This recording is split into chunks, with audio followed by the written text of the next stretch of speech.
Caros alunos, tudo bem? A gente vai continuar gravando. Agora vai ser aula 7. Vamos falar de molocite, tá bom? É,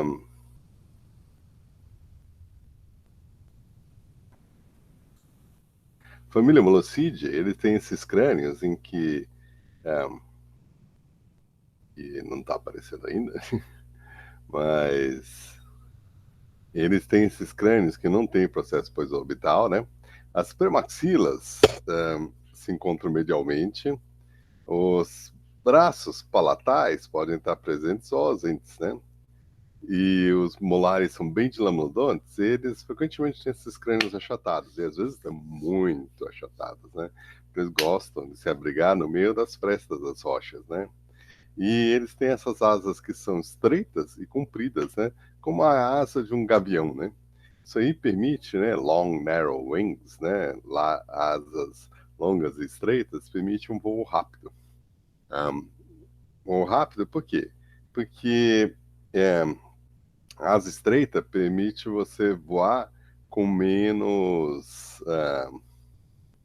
drag, né? Com menos resistência do ar, né? E compridas, elas aí tem bastante sustentação, né?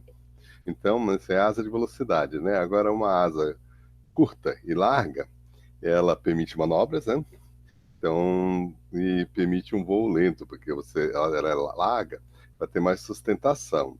Só que, claro, se ela é muito larga, né, ela gera mais resistência do ar. Então a velocidade que você consegue alcançar não é tão grande, né? Então asas compridas e estreitas, velocidade. Asas curtas e largas, sustentação em baixa velocidade, né? Agora, claro que uma asa bem comprida, você não consegue virar bem, porque você precisa de, sei lá, uns 4, 5 metros para virar. Uma asa bem curtinha, você consegue virar numa distância menor, né? Então, isso aí permite mais manobra quando você tem asas curtas, né? E quando tem asas compridas, você permite mais velocidade, né? E veja, mais menos manobra, né? Os pés, eles são curtos e largos e as pernas são curtas e robustas e eles, na verdade, eles conseguem, né? Se um molocílio cai no chão, ele consegue caminhar no chão e ele aí sobe na parede e sair voando, né? Como eles têm essas asas de velocidade, eles precisam de uma certa velocidade para conseguir voar, né? Então eles costumam querer subir num tronco de árvore antes de sair voando, porque aí eles conseguem mais velocidade quando eles estão caindo, né? A grande característica dessa espécie é de que o rabo ele é muito mais comprido do que o urupatágio. Então ele se estende além do urupatágio. É um rabo comprido que se estende além do urupatágio, tá bom? Tem uma outra coisa, o pezinho você frequentemente tem pelinhos, porque ele entra de ré nas frestas das rochas para ficar olhando o que está acontecendo. Então, ele meio que usa os pelinhos do pé como uma antena, né? Então, o tamanho pode ser de 29 a 80 milímetros de antebraço, né? 80 milímetros é grande, né? Maior que Artibeus, né? E Philosopher rastata chega a 90, né? Então, o focinho é, não tem folha nasal nem nada, né? Então ele é plain, broad. Broad é largo, plain é sem ornamentação, com pequenos pelos com ponta de colher. Isso aí vocês já viram em mistacinide. E é usado para detectar coisas, né? Um, a, o focinho frequentemente tem, né, parece de um cão-fila, né? Então pode ter verrugas ou dobras, né? Na superfície. Vamos ver se tem uma foto aqui da cara deles. Ainda não. Aqui, né? Ou quem sabe, aqui, ó. Então você tem essa, ele pode ter essa cara de cão-fila ou mastim, né? E o Tragus é bem pequenininho, mas eles têm antitragos, né? Eles não têm discos no pé ou na mão. Quem que tem isso? Misopodide e Tiropteride, né? E muitos Vespertilinídeos têm uma almofadinha aqui, porque alguns sim, ficam na folha enrolada, por exemplo, na África ou na Ásia, né? O dedão é grande. No segundo dígito então, o segundo dígito, esse aqui, né? Tem um, um- uma falange com osso e outra com cartilagem. O terceiro dígito, duas com osso e uma com cartilagem, né? A terceira falange é essa aqui, né? Lembrando que o dedão, 1, 2, 3, 4, 5, né? É, então, né? 2, 3, né? É, é, o, os pés são, e os pés e as pernas são largas, shorts, curtas e broad, largas, né? É, o primeiro e o quinto dígito do pé tem como se fosse uma crina de pelos que eles usam como detectores, né? O calcar é presente e bem desenvolvido, ele ajuda a sustentar o urupatágio, né? Um, a cauda se estende bem além da margem do pequeno urupatágio, né? Húmero com troquinte maior do que o troquinte, isso aí a gente nunca vê nada, né? A não ser se você vê um raio-x do morcego, né? Mas, né? E a premacila separada ou unida, e fundida na maxila, com ou sem os braços palatais, né? Então, lembrando, palato embaixo, nasal aqui em cima, né? E, lembrando, premaxila na cães, maxila o osso de trás, né? O, os dentes são trituberculares, né? E os morais, normalmente você tem de um incisivo em cima e de 1 a 3 embaixo, caninos 1, premolares 1 ou 2 em cima e 2 embaixo, e molares 3 em cima, 3 embaixo, né? Estou lendo a fórmula dentária, né? Então pode ser de 26 a 32 dentes, né? E alguns gêneros, quiromeles, os morcegos nus, eumops, os morcegos de chapéu, molossops, os caras de cachorro, molossos, os caras de mastim, otomops, os aveludados, né? Promops, os que têm uma cabeça em forma de domo, e Tadárida, os morcegos molossídeos comuns, né? E eles são cosmopolitas, né? Norte, Sul-América, Eurásia, África e Austrália. Mas lembrando para vocês, eles tendem a ocorrer em região tropical e subtropical. Eles não gostam muito nas regiões mais frias, então temperada fria. Então, por exemplo, eles não gostam do Canadá, não gostam da Rússia, não gostam da Escandinávia, né? Ó, não corre nem a Inglaterra, eles gostam muito, né? E eles ocorrem no Japão, mas aí não e na Coreia, e na China, né? E na Austrália, assim por diante, né? Não ocorrem na Nova Zelândia, né? Ocorrem em algumas ilhas lá. Então aqui a gente tem Homops e aqui a gente tem Tadares. É interessante, olha, comparar os dois. O Homops é maior, tá bom? E,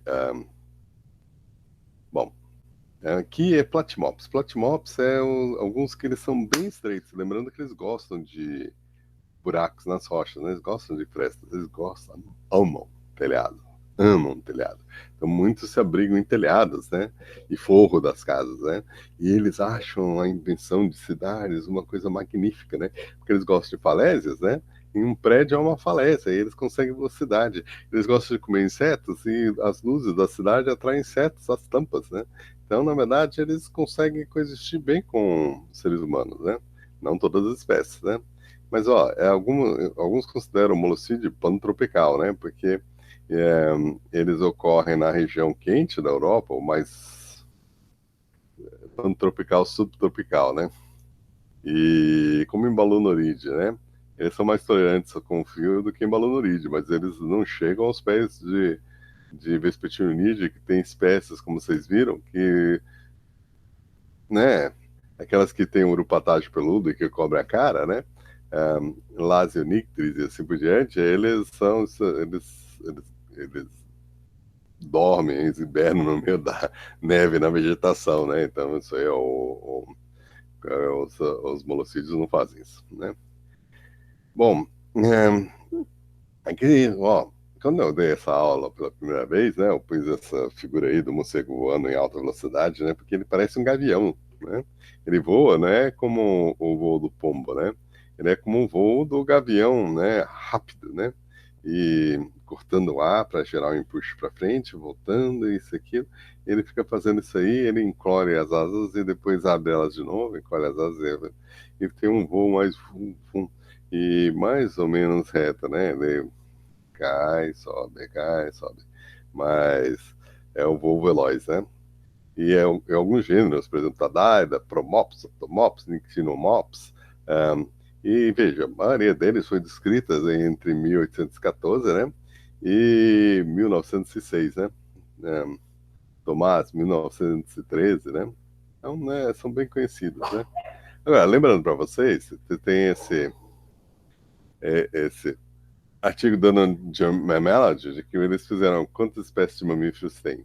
Então, veja, a família Molossidea está com 19 e 122. 19 gêneros e 122 espécies, ou seja, 12 teve espécies que foram divididas, as subespécies foram consideradas espécies, e 13 são completamente novas, né? Então, comparado 12 e 85, foi um aumento de mais de 30, né? E 19 e 12 foi, né, um monte de gêneros novos, né? E várias espécies novas. A Mistacinide, lembra? Né, Misopodide era 1, e agora é 2, tá? Então, Misopodide se descobriu que são duas espécies em Madagascar, uma do leste e outra do noroeste. Em Mistacinide são duas, né? E o maior deles, o robusta, né? Tá provavelmente extinto. A gente não vê ele desde 1960, né? Então aqui a gente tem a Tadárida, né? E aqui a gente tem o Eumopsis, só para mostrar que o Eumopsis é muito maior do que a Tadárida, né? E se vocês conseguirem ver, aqui está o pezinho peludinho, né? Primeiro e o último dedo, né? Bem peludinhos, e eles usam isso aí como antenas, né? Olha, o rabo se estende além do uropatágio, né? Então em inglês se chama free-tailed bats, porque o tail é free, livre. Então, as asas longas e compridas de membros dessa família são usadas num voo rápido e prolongado. O nome Free-tailed é por causa do rabo característico que vai além do uropatágio. Agora, uma coisa interessante é que quando ele pega um inseto, que lembrando para vocês, o morcego dá um tabefe no inseto, mata no peito e usa o uropatágio para fechar. Quando ele faz isso, o rabo meio que encolhe assim, e o uropatágio vai assim, e fica quase um espetilionídeo, tá? Então, né, eles podem usar o uropatágio para fechar o inseto, quando ele está pegando, né, como goleiro, né, no ar, né? Eles têm cabeças largas, e, o rosto largo, né?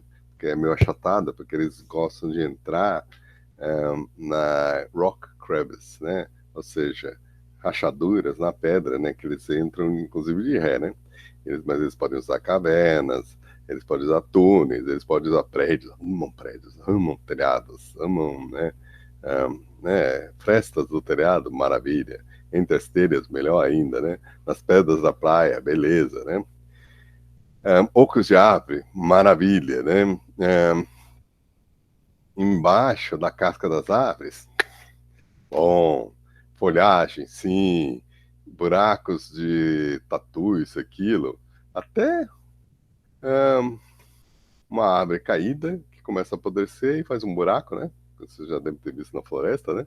Então aí aquela árvore oca, que era uma árvore inteira, mas apodreceu, os insetos comeram meio e ficou só a parte externa. Eles usam isso. Colônias de cavernas podem ter milhões. E a quantidade de guano que essas colônias produzem é gigantesco. Algumas espécies migram sazonalmente, né, ou localmente, mas nenhuma delas hiberna.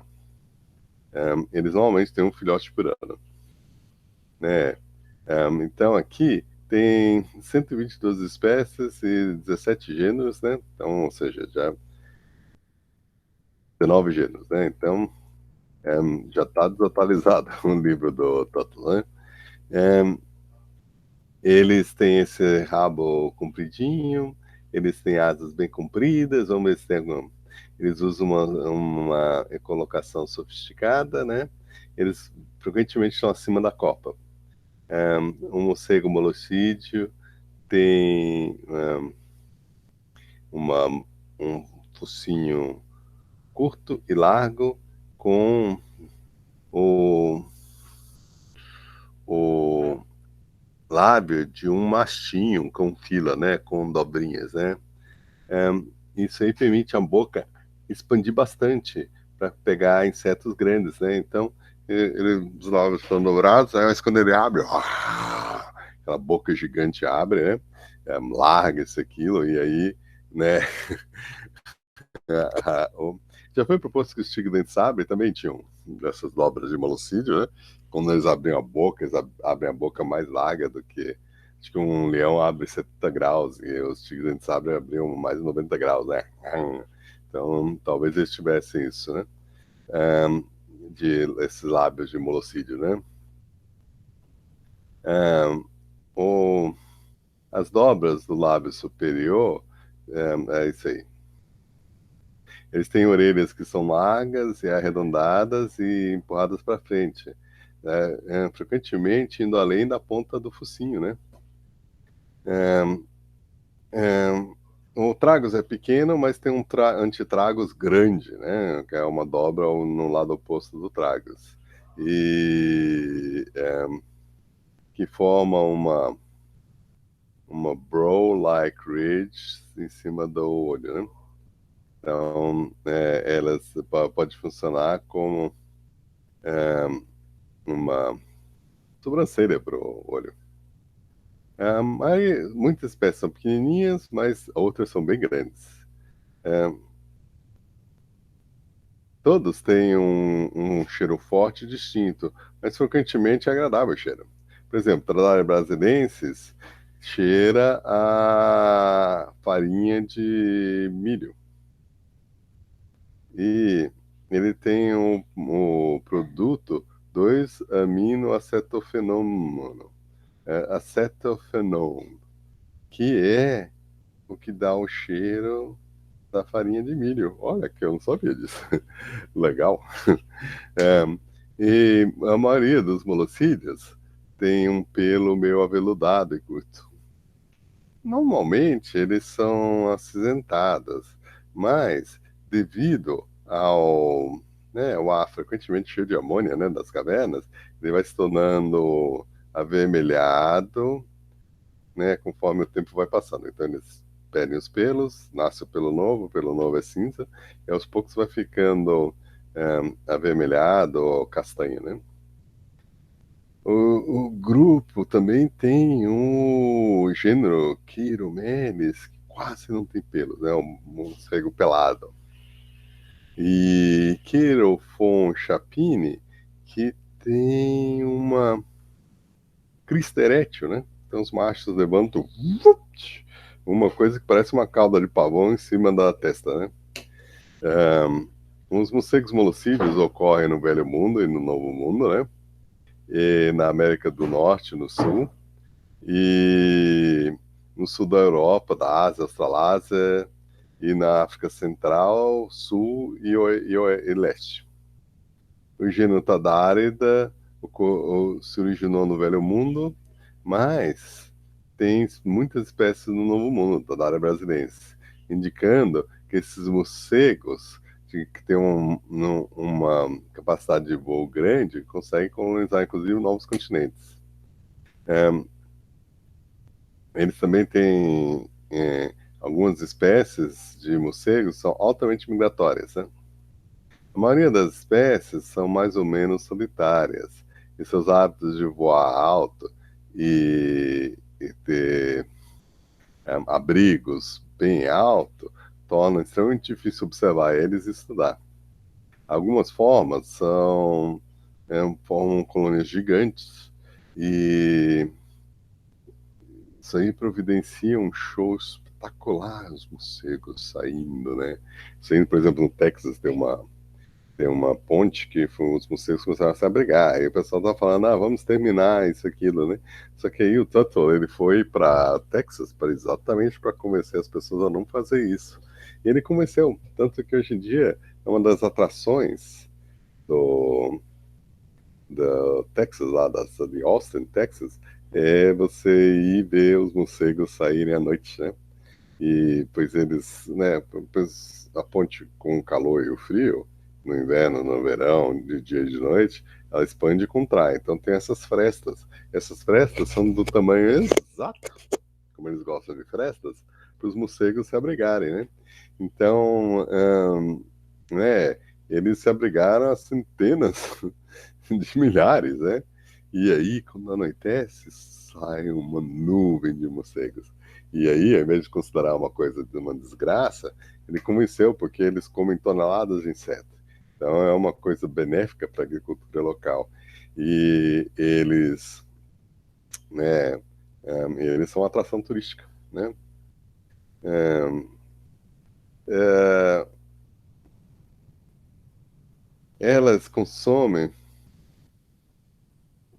eles são um grande acebo para os fazendeiros, né? Alguns morcegos conseguem atingir velocidade de 160 km por hora, tardaria brasilenses, né? Num voo reto. E, mas essa velocidade incrível tem um custo, não tem muita agilidade. Eles então gostam de abrigar bem acima do nível do chão, porque os morcegos aí podem cair e pegar a velocidade suficiente para conseguir voar, né? Eles conseguem se mexer bem no abrigo, né?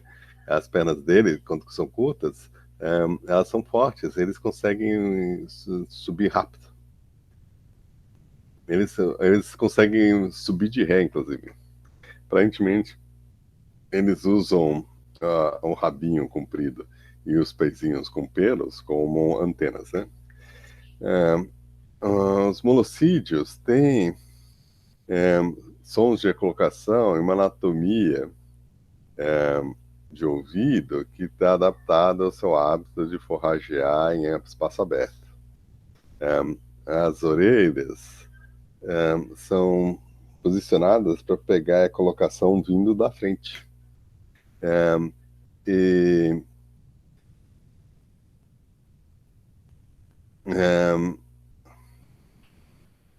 eles fazem um som de frequência baixa e algumas vezes audíveis para os seres humanos. E as espécies usam uma frequência de por volta de 20 a 35 kHz, a despeito de ter muita variação de tamanho do corpo. Muitos monocídios também têm uma habilidade de modificar o seu, né, chamado de ecolocação consideravelmente, usando frequência modulada, alternando as suas frequências e às vezes alternando o pico das suas frequências e se ele está indo, né? Usando esses truques, permite os morcegos achar muitos tipos de presas diferentes e, e no espaço, né? Monocídeos são muito vocais nos seus ninhos, né? Dando uma variedade de chamadas que tem uma função social. Então, se uma colônia de morcegos é uma colônia de molocídeos, é uma colônia conversadora, né? Eles vivem de papo, né? Agora, o gênero Querofon, é o primeiro gênero que hoje a gente vai falar, ele é o maior gênero da família, com 21 espécies distribuídas na África, Ásia e Australásia. Então é cor-de-rosa aí, né? A maioria tem uma crista na cabeça nos machos da maioria das espécies. A crista tem o maior desenvolvimento em Querofon chapini, mas é pronunciado em outras espécies, por exemplo, Galagueri. Provavelmente ela está envolvida em dispersar cheiro, né? algumas espécies que a gente vai falar daqui a pouquinho, né? Brigulae ocorre, olha, só nas ilhas Fiji e Vanuatu.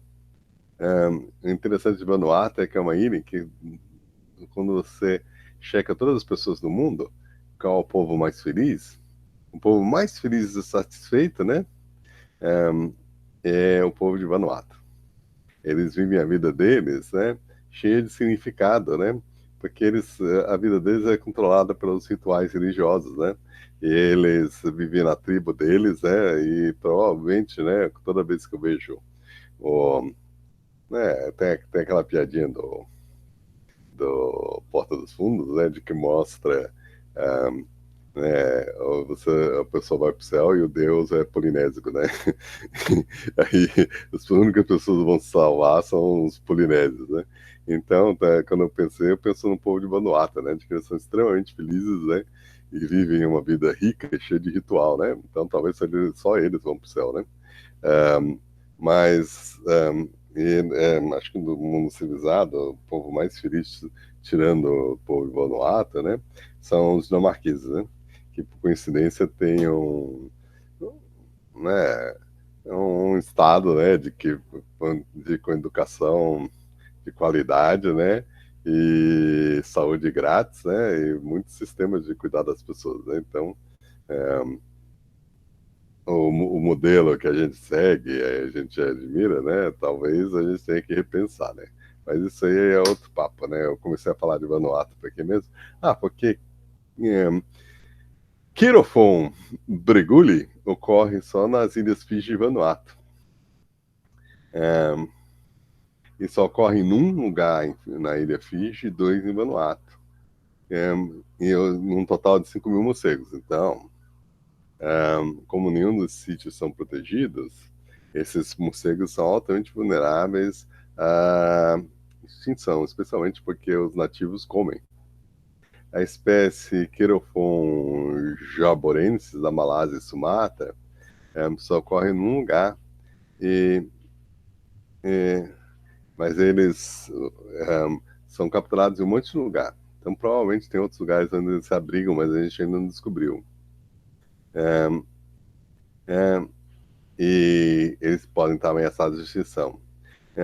Na ilha de São Tomé, tem um querofon que só tem 3 espécimes e foram pegos em 1990. Então, provavelmente tem mais lá, né? Mas a gente só sabe porque a gente pegou esses 3 indivíduos, né? E nunca mais, né? Então, né? A gente não sabe como é que é da espécie, né? Nos últimos 30 anos, o que aconteceu com elas? Ela ainda existe ou ela está extinta, né? Bom,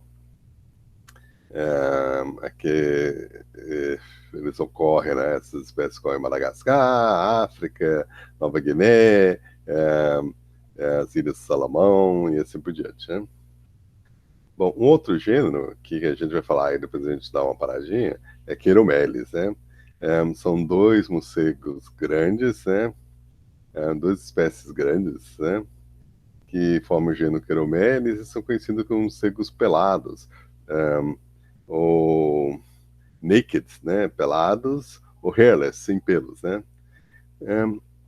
Eles não são completamente sem pelos, mas você tem um pelo no, na, no, no pescoço, né?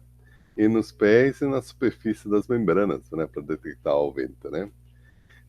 O gênero é confinado ao sudoeste da Ásia, né?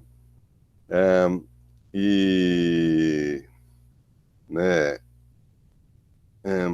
Tá ali, ó, Queiromeles é o azulzinho, né? E na verdade ocorre com então aqui, ó, Bornéu, Sumatra, Java, né? E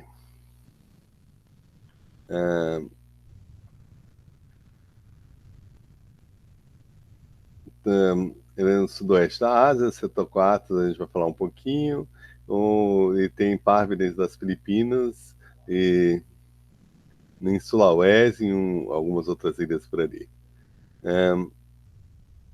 Quem mais? Deixa eu ver aqui.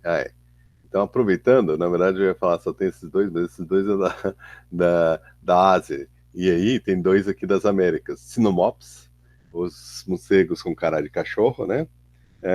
Malocídeos pequenos que ocorrem no México, América Central e América do Sul, inclusive Brasil, né? Sinomopsis. E com sobreposição extensa e se estendendo além disso, Eumops. O Mops ocorre aqui no Brasil, né? Tem 16 espécies e eles são conhecidos como morcegos machim, morcegos cão-fila, né? Olha aí o crânio, achatado, né? Então é achatado por quê? Porque gosta de entrar em frestas, né? Eles são conhecidos como morcegos machim ou morcegos de boné e tem Eumops floridanos, né? Um dos mais ameaçados da América do Norte. E outros são auripêndulos, galcinos, perotes e underwood. Como esses morcegos são animais gentis, mas eles podem ficar bravos e conseguem morder se você trata eles de uma forma bruta, né? Então, quando ele estiver na rede, vai com gentileza, né? E usa luva, né? Eumos ferox, encontrado na América Central e partes do Caribe, que é conhecido como morcego de boné feroz, né?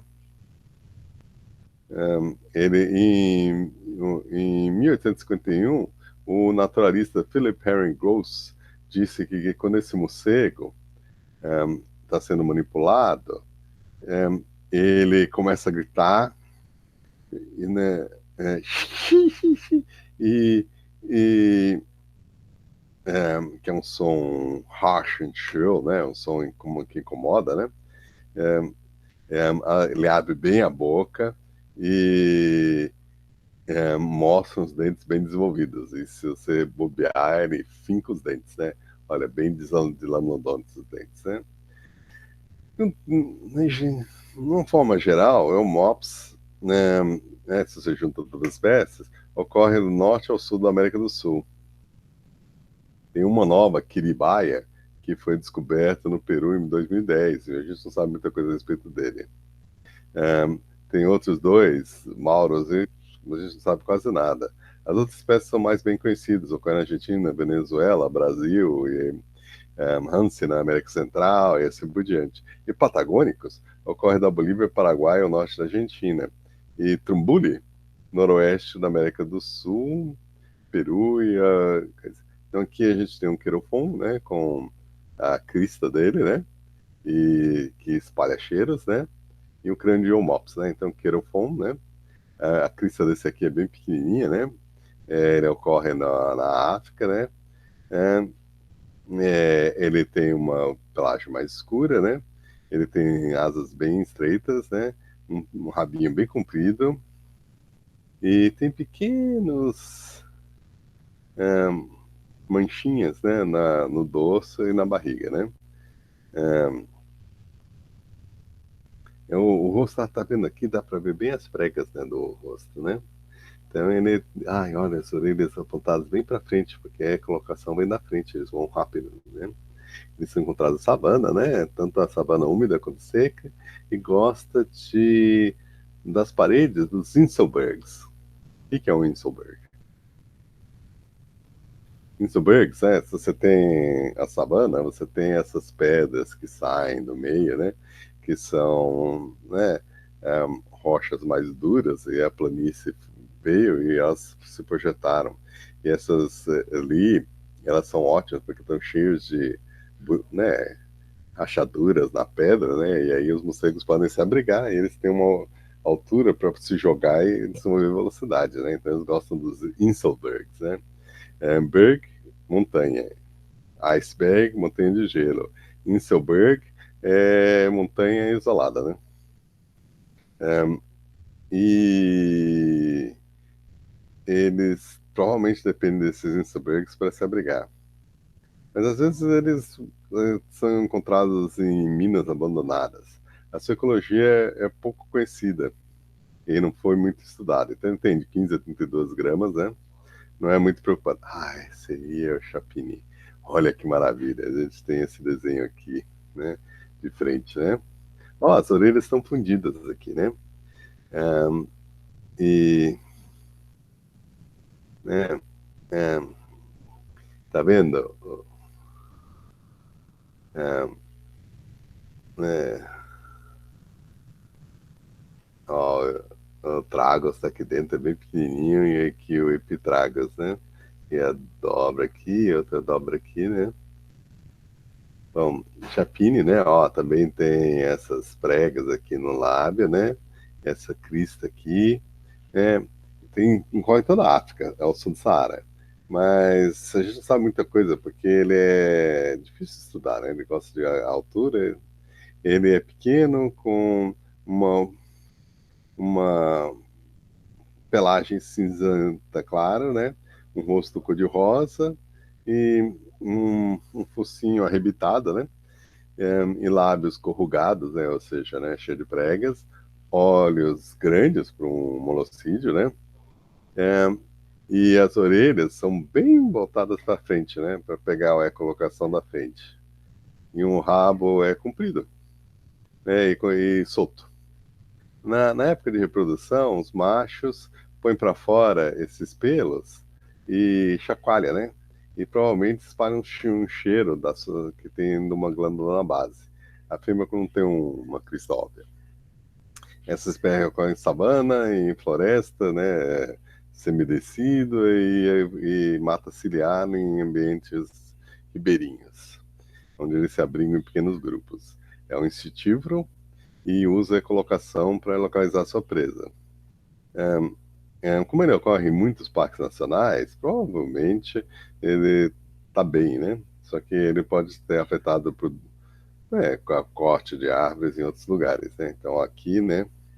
A Cris eu acho, vai, é legal, vai, é bem bonito, né? Então, Queropon Chapine. Antigamente ele era conhecido como Tadárida, né? Esse aqui, ó, Crista é quase, é bem menor, né? É, é Leucogaster. Algumas autoridades acham que é uma subespécie de pumílios. Mas o som de ecolocação é completamente diferente e tem diferenças consistentes dos seus tamanhos, né? Endêmico de Madagascar e das ilhas próximas, né? Mayotte e Pemba. É a melhor espécie de quirofon, pesa de 7 a 11 gramas, né? De 7 a 9 centímetros, né? E ele tem uma coloração cinza amarronzada e uma barriga creme, né? Branca. As suas asas são cinza esbranquiçado, o rosto é largo e triangular, e as orelhas também são largas, broad-based, triangular, né? E com, tá vendo essa união aqui, que forma como se fosse uma sobrancelha, um central ridge, né? Dobra central, né? Elas ocorrem em florestas tropicais e savana, né? Secas, né? E eles gostam de buracos nas árvores. Os seus hábitos não são bem conhecidos, né? Ele é um insetívoro aéreo, gosta do céu e sobre a savana,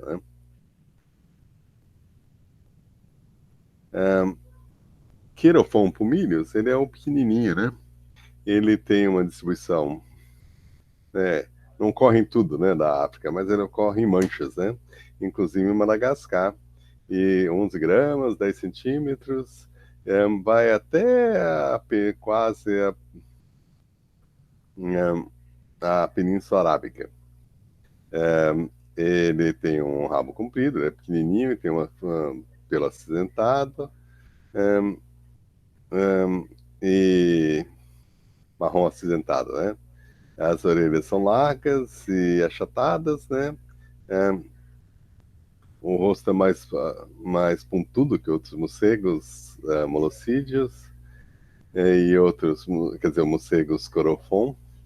Ele ocorre numa grande variedade de ambientes, incluindo a floresta e a savana, e gosta de buracos nas árvores e em prédios. E também ele pode estar no meio das folhas de palmeira, né? Essa espécie caça à noite e é caçado pelo morcego, não, desculpe, o bat hawk, né? O Maqueiranthus alcinus é um gavião especializado em morcegos. Dentro das colônias, os machos guardam haréns de 3 a 12 fêmeas, que normalmente pode ter, às vezes, 3 filhotes por ano, né? Então, né, um, normalmente um filhote por vez, ou de vez em quando gêmeos, né? Então, pode ser produzido até 3 vezes ao ano, né? Então, é uma taxa de produção alta para o morcego. Normalmente é 1 para 1. Se for um plicatus, né? Olha, um monte. Na África também. Ele não, desculpe, não é na África, é na Ásia, né? Sri Lanka, Tailândia, Mianmar, né? Vietnã, Malásia, Indonésia e parte das Filipinas. Ele tem uma coloração cinza amarronzada, né?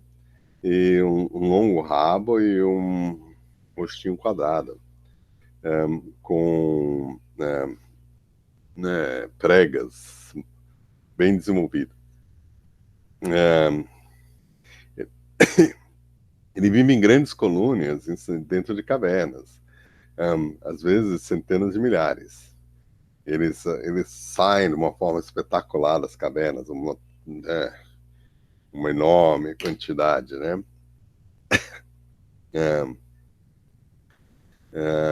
E se espalhando pela floresta e open countryside, né? Eles usam a colocação para encontrar insetos voadores com um voo rápido e de altitude. É estimado que uma colônia de 275 mil morcegos vai consumir 1.100 toneladas de insetos por ano, tornando eles um dos maiores controladores de insetos do ecossistema local, né? Então, o valor deles como controladores de pragas é imenso. É melhor você proibir as fábricas de inseticidas, só para não perder os morcegos, né? O, os abrigos atraem o pessoal que fabrica fertilizante do cocô de morcego e podem atrair turistas. Mas se as pessoas ficam visitando a caverna, os morcegos podem abandonar o sítio. Então, provavelmente você precisa proteger as cavernas onde eles se abrigam. Agora, uma coisa que você pode fazer para os morcegos é cortar a vegetação das entradas das cavernas, porque eles não gostam muito. Eles podem deixar de usar um abrigo se há uma árvore tampar a entrada. Esse aqui é o Chiromedes, o morcego pelado, né? Ele, na verdade, na pelada, a gente viu que ele tem pelos aqui no peito, né? E no pescoço, né? E nas pernas e na superfície das asas. Mas ele é encontrado na Malásia, Tailândia, Sumatra, Java, Bornéu e as Filipinas. Ele é um dos maiores micromorcegos, né? Tem quase 200 gramas, né? O corpo pode ter, a cabeça e o corpo pode ter 14 centímetros, né? E o corpo sem pelos, né? Com a pele cinza escuro, e só tem pelos em volta das glândulas do pescoço e para dispersar o cheiro. Ele tem como se fosse bolsas do lado do corpo onde eles podem esconder as asas, né? E ele pode subir então com mais facilidade. E ele forma colônias de até 1.000 indivíduos em vários buracos e forrageia em floresta e campos, né? E o som de colocação são audíveis. Assim, eles produzem 2 filhotes 2 vezes ao ano. E ele compartilha os seus abrigos com andorinhas, cujos ninhos são usados para essa alimentação, que causa incômodo para eles, né? Porque, veja, essas andorinhas, elas usam a baba para fazer um ninho gelatinoso. E na Ásia, isso aí é considerado uma iguaria, porque eles pegam os ninhos e fervem e fazem uma sopa, né? Então eles acabam sendo incomodados porque as pessoas ficam entrando nas cavernas para pegar isso. Eles são consumidos na Malásia como comida e eles são considerados uma ameaça para o arroz, ou seja, é uma idiotice porque eles comem as pragas do arroz, né? Aqui ele andando numa caverna, né? E a caça dos humanos destruiu todos, mas algumas populações desse morcego fantástico, encontrado na Península da Malásia, nas Filipinas até a Java. Ele é pelado é nu e sem pelos, né? E a pele dele é grossa e é como se ele fosse um casaco, né? Ele pode mexer, né? Um, o, o pé dele tem como se fosse um polegar, olha aqui, né? É oponível, né? E ele usa esse polegar aí, né, do pé, né, para empurrar as asas para dentro das bolsas laterais em que ele esconde as asas, né? Aí os antebraços podem ser usados para andar no chão. O focinho largo é acentuado com as pregas dos lábios, né? Eles gostam de ocos de aves e cavernas, né? Eles forageiam sobre insetos, inclusive besouros, sobre clareiras e acima da floresta, né? Então, olha o crânio. Olha esse crânio, parece um crânio de um leão, né? Largo, forte, né? E permite uma mordida fantástica, né? Que o bicho, né? A cara dele, né? Larga, parece um tubarão, na verdade, não parece? E, bom, aqui é o MOPS, né? O MOPS, lembrando para vocês, a gente tem esses dois gêneros que eram da Ásia, e agora vamos ver os dois gêneros das Américas, e aí a gente faz uma pausa, né? Então, é o MOPS glaucinus, né? Ocorre na América do Sul, né? Da Colômbia e Venezuela até o Paraguai, Brasil e o norte da Argentina, né? Ele tem essas orelhas, né? Ó, você vê ele forma um chapeuzinho aqui, né? Com essas dobras aqui das orelhas, né? Então, por isso que o nome deles, o MOPS, é Bonneted Bats, né? E os machos possuem uma glândula no pescoço que produz um cheiro de almiscarada, né? É encontrado na floresta tropical e subtropical. A espécie ocorre também nas regiões urbanas e suburbanas e em áreas que nem a Caatinga, né, mais áridas, né, é o deserto do Atacama, né. Ele se abriga nos buracos de árvores e no dossel né, e às vezes, né, então, buracos de árvores e no dossel, né, e às vezes em prédios. Junto com outras espécies. Eles caçam insetos de noite, no ar, usando a ecolocação em um voo rápido, direto e veloz, né? Esse morcego também produz um som audível, provavelmente usado para se comunicar com os outros, e que pode ser escutado dentro do abrigo, né? Ah, ó, tá vendo aqui, ó? Ele não tem um chapéuzinho, é porque as orelhas se encontram aqui no meio, né? Então, por isso que eles são, né, são conhecidos como bonneted bats. Sabe aqueles, né, esse tipo de chapéu aqui, ó, que eu vou mostrar para vocês. Um bonnet, né? Então, por isso que eles são conhecidos como bonneted bats, né? Tem bonezinho, né? Essa espécie aqui, o Shaw's Master Bat auripindulus, né? Ele é encontrado no México até a América Central e a América do Sul, inclusive o Brasil até a Argentina. Ele também é presente em algumas ilhas como Trindade, Tobago e Jamaica, lá no Caribe, né? Ele é meio escuro, né? Um molocídio escuro com uma pelagem aveludada e preta. Ele tem uma carinha de mastim, né? Poderosa, né? Ele gosta de florestas, mas são encontrados em áreas abertas e até 2.000 metros de altura, né?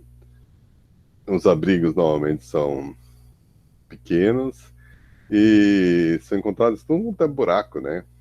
E rachaduras nas rochas e na madeira, né? Inclusive nos prédios. Eles eles são tão estreitos às vezes que eles têm que, na verdade, eles não conseguem voar e se pendurar de cabeça para baixo. Então eles têm que rastejar para dentro e para fora usando seus pés e seus dedões. As asas estreitas e compridas fazem ele de um voo extremamente rápido para pegar insetos voando no ar livre, né? Esse aqui, o Mops, é da Flórida, né? Então tem o bonnet dele, né? O chapeuzinho dele, né? Com as orelhas se encontram, né? E ele é encontrado na Flórida. Ele provavelmente está ameaçado de extinção, né? Porque ele gosta de árvores podres, né? Que formam um oco. E elas só ocorrem em lugares, né? Que estão preservados, uma floresta preservada, né? Uma floresta manejada, eles tiram esse tipo de árvore. E os furacões derrubam esse tipo de árvore, né? Com certa facilidade. Então eles podem perder o abrigo deles, né?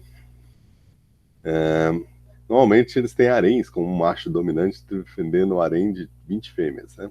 Na época de reprodução. Eles gostam de bat boxes, né? Então você pode botar um bat box, aí o morcego vai lá e habita, né? Que isso aí é legal, né? Um, um, DDT pode afetar os morcegos, né? E eles usam DDT e outros inseticidas para controlar os mosquitos na Flórida, né? Nas zonas urbanas, né?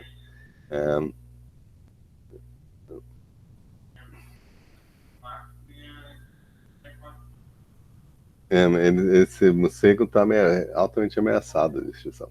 Ah, esse aqui é da América Central, Underwood's Bonneted Bat, no sudoeste dos Estados Unidos até o México, e ocorre na Costa Rica e Nicarágua. É o segundo maior morcego dos Estados Unidos, depois do Western Mastiff Bat, né? Ele pode pesar até 65 gramas, né? E ter o comprimento da cabeça e corpo 16 centímetros, né? E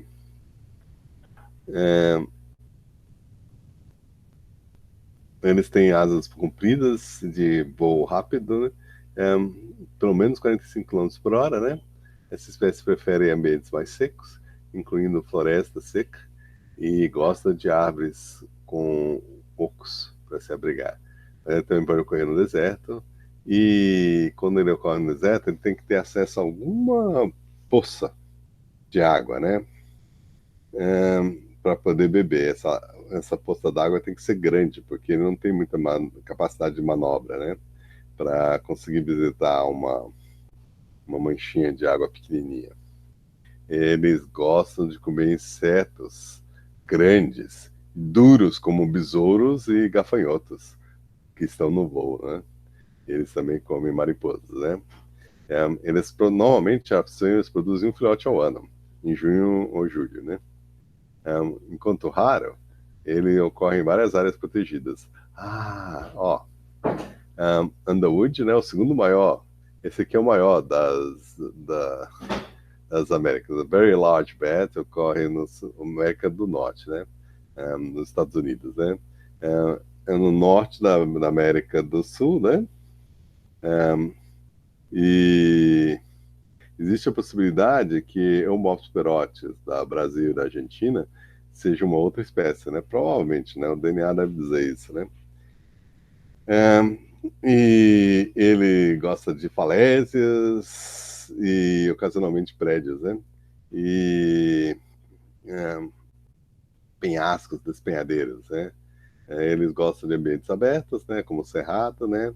E eles gostam de lagos grandes para eles poderem se alimentar, pelo menos 30 metros de comprimento, porque se for mais curto eles não conseguem beber direito.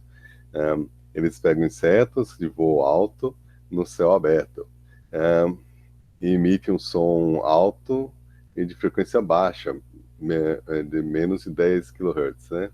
ele pode usar os barulhos da presa, particularmente no final do ataque.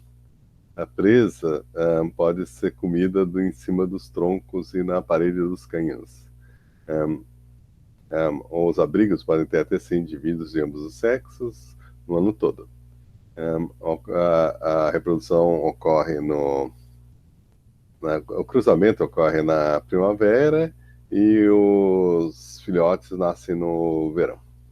Então aqui está o Master Bat, né, morcego mastim, né, e eles estão pensando em pedir para a proteção desses morcegos. Eles são muito grandes e eles têm um lábio sem pregas, né? As suas orelhas são projetam para cima, em frente, e quase cobrindo os olhos, né? Esses se abrigam em falésias e despenhadeiras, né? Nas rachaduras das pedras, né?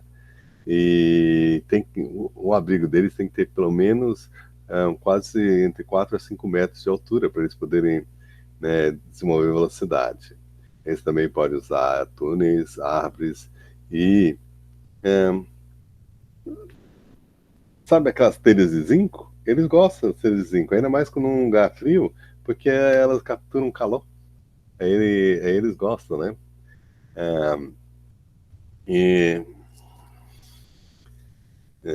eles se alimentam de insetos, eles emitem um som pip, pip, bem alto de que as pessoas conseguem escutar. Eles têm 21 polegadas, isso aí, 20 polegadas seria 50 centímetros, 21 polegadas é 52,5 centímetros, então, né,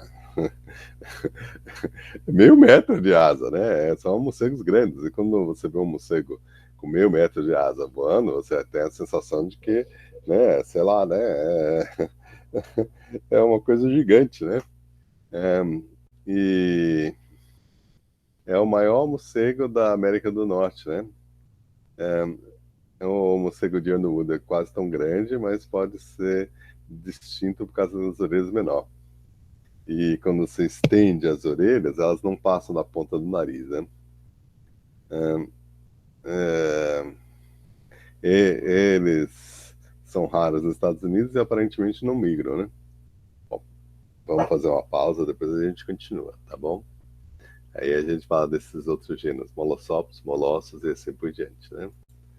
Então já está de bom tamanho essa aula aqui, interromper a gravação. Tem mais aí, interromper a gravação.